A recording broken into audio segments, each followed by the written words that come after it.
Welcome to the last video tutorial on Way ANOVA with R.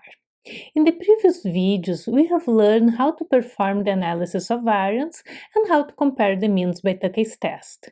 In this video, we are going to build a very beautiful bar plot for the final presentation of the results.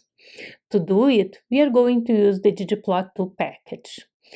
The code may seem a little bit complicated at the first glance, but don't worry, we are going over it step by step. First, we will build the basic bar plot. Then, we will customize the axis titles and change the overall visualization. The next step will be to add the error bars with the standard deviation. And finally, add the code of the results from the means comparison by Tukey's test. But we are not done yet. We will also see how to add colors to the plot. And finally, to help with the interpretation, we are going to color the columns according to the results of Tukey's test. Means that do not differ are presented with the same color.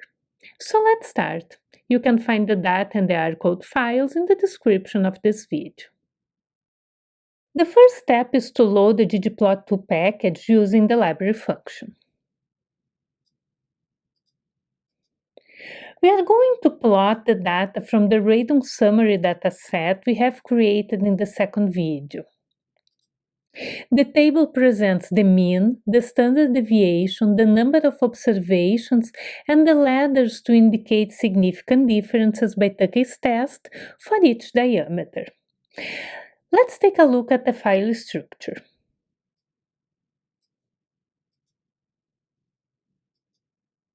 We can see that all variables are numeric.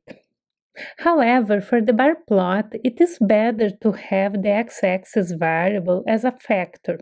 So let's create a new column in the dataset, factor d as factor, using the variable d to set the levels.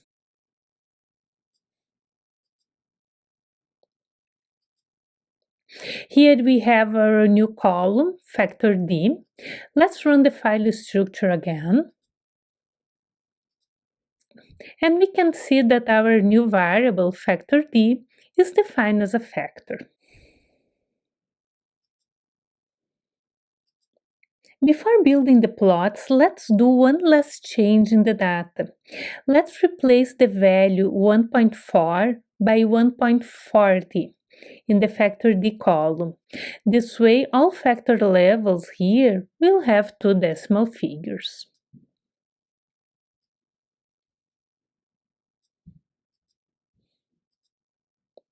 And now we have 1.40 and all of them has the same number of decimal figures.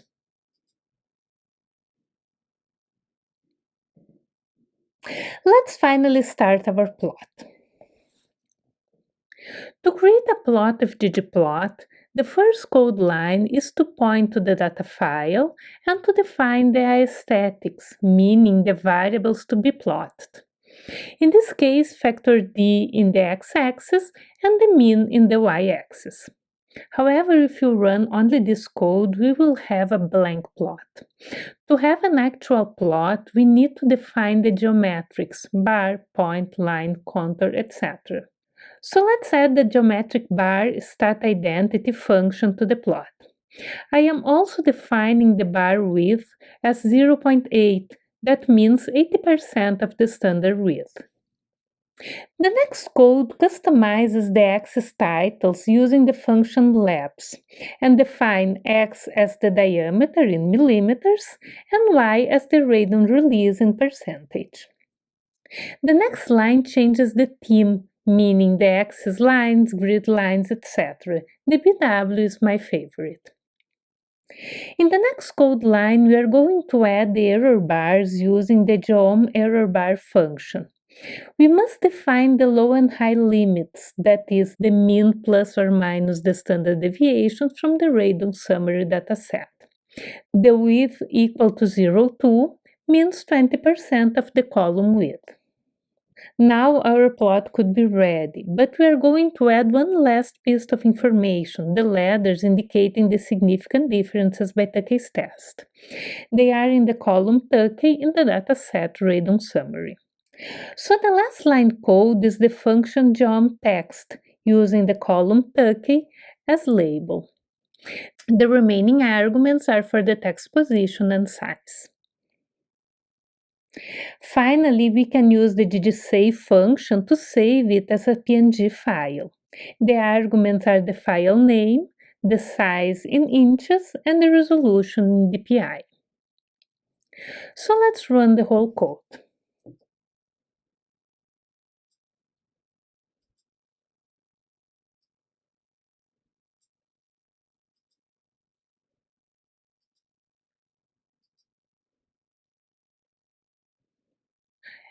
And here we have our bar plot with the diameter in the horizontal axis and the mean of the radian release in the vertical axis. We have the error bars, that means the standard deviation, and the ladders for the Tukey's test. We could stop now since this plot is ready to be used. But let's add a little bit of color. We can color the plot by defining the fill color for the bars and colors for the error bars and ladders of the case test.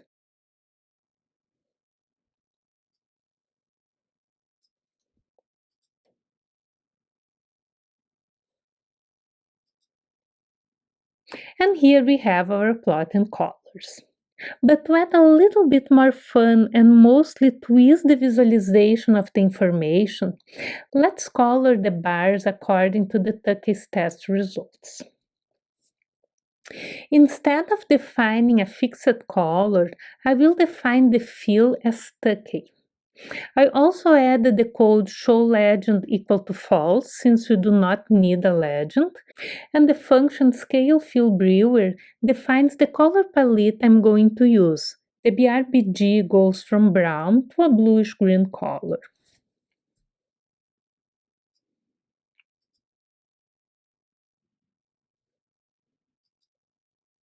And this is outstanding. This plot is really beautiful and informative. Now the bars also indicate significant difference. Bars with the same color have the same letters in Tukey's test. I hope these tutorials were useful to you. If yes, don't forget to like, to comment, and to subscribe.